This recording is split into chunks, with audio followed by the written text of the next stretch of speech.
No, this is not a green screen. Yes, I am outside. I figured it fit the scene of this video pretty well, so why not? Now, whether this actually goes well is a different question. Hopefully, it will.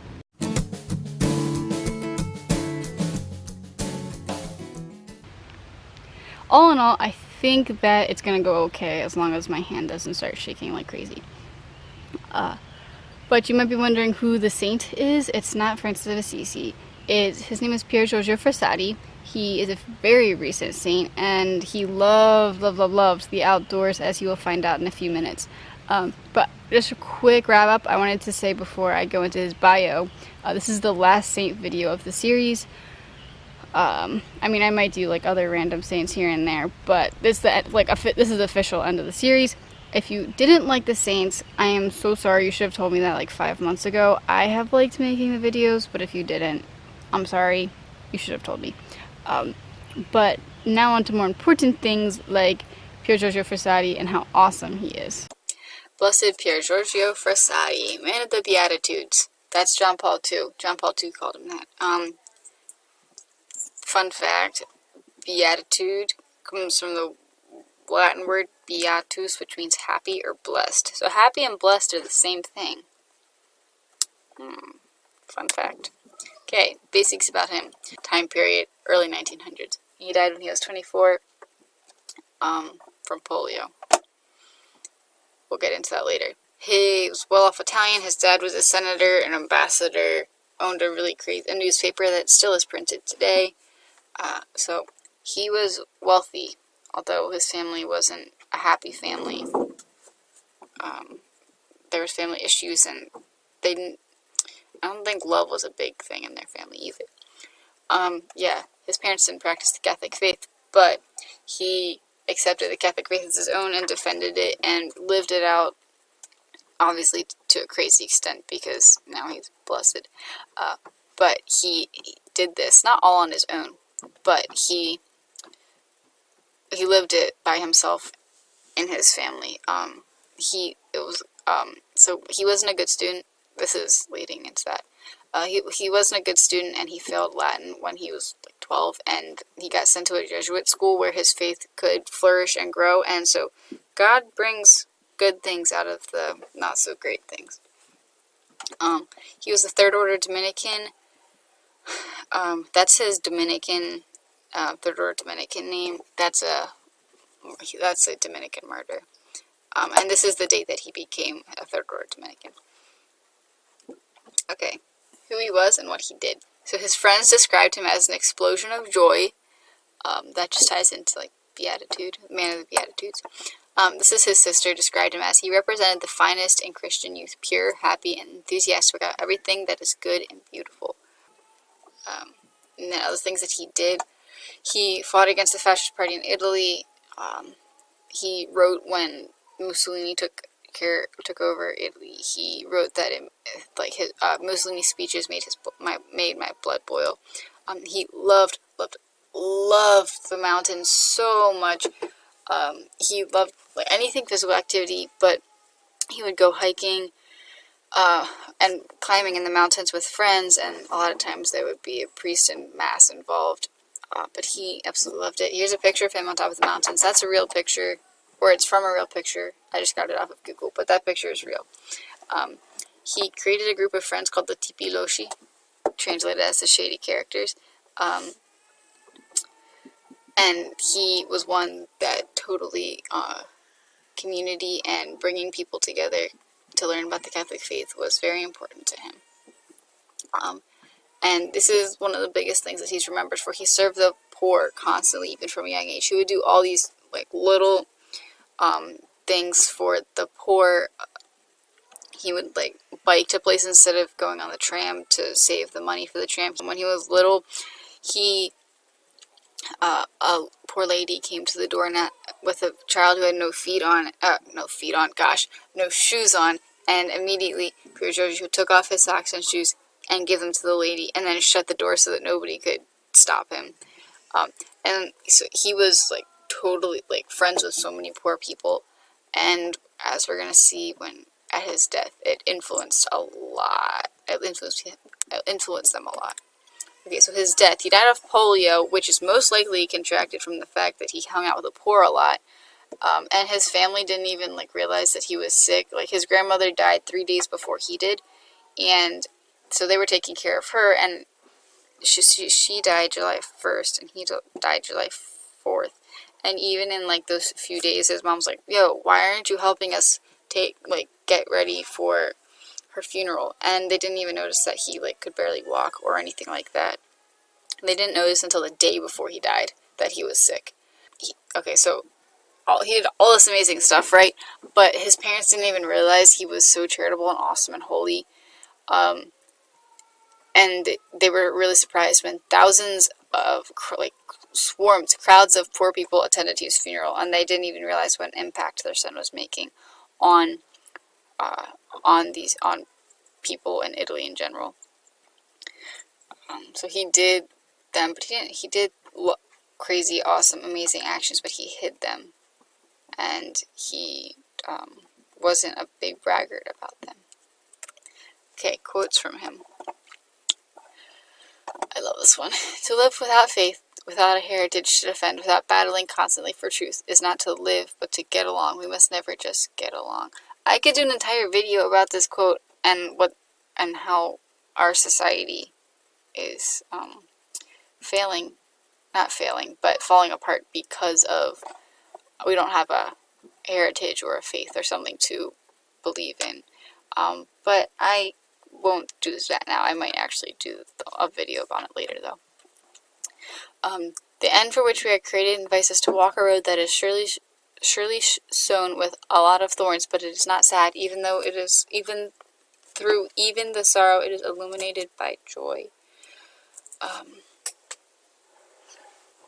Yes, it's a narrow path, but it's like Christ doesn't want us to be sad. He doesn't want us to be miserable.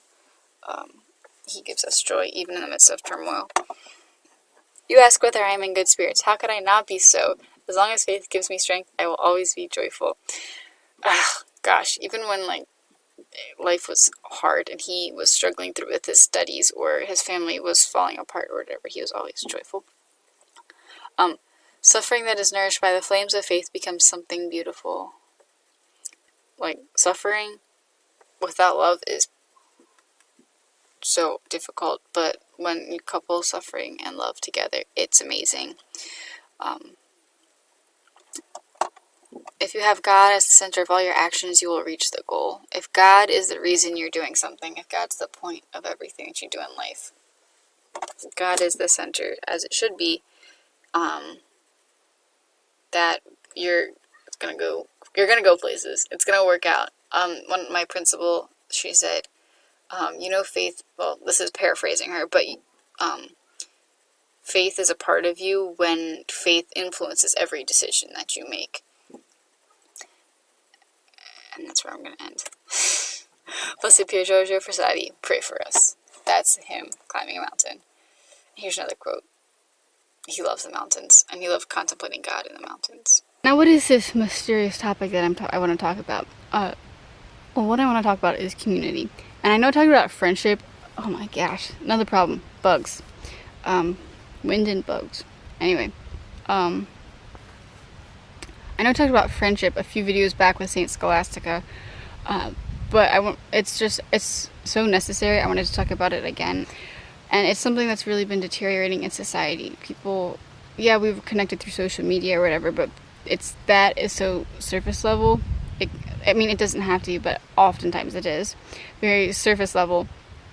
And people don't always, and people just put like the best superficial version of themselves, where instead of like the nitty-gritty stuff. Nobody wants to say they're having a bad day on Snapchat or Instagram or whatever.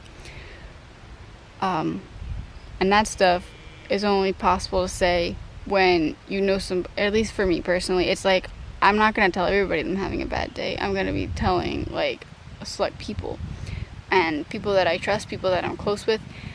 And those are the kind of people that I'm going to be vulnerable with, the people that I'm going to be honest with, the people that are, and then at the same time, those are the people that are going to challenge me to rise above whatever problems I have, helping me become a better person, helping me become closer to Christ.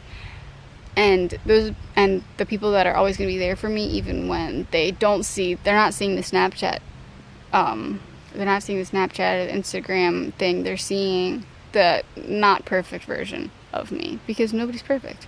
But sometimes we don't let ourselves be not perfect. Now, how did Pier Giorgio implement this? Well, I mentioned the TP Loshi, the shady characters, great name, and so I mentioned that. And what he did in that group is they kept in touch with each other. They were honest with each other.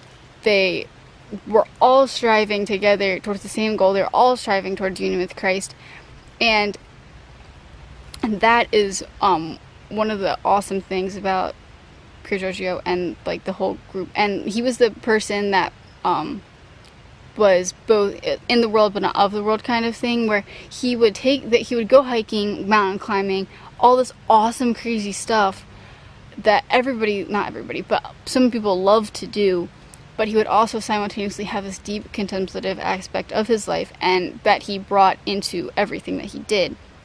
And that is what influenced his friendships and influenced everything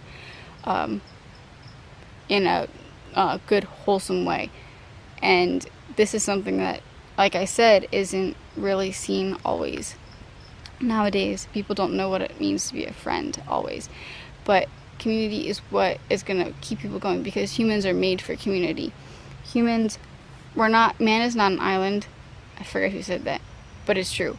Man is not an island, and he can't just survive by himself. We're all made for communion, whether that communion is with other people or whether that communion is with Christ. I mean, we're made for both. We need people to help us, we need people to be, to help us get out of our funks, and we need people to challenge us. And nobody really gets anywhere without that. And that can be a kind of a black and white, really weird way to say that. I forget who said this, but somebody said, like, everybody needs a coach. No Olympic athlete gets the Olympics without a coach. The only person who didn't win anything anyway. My experience of community in high school has been amazing. And I just say high school because that's what first comes to mind.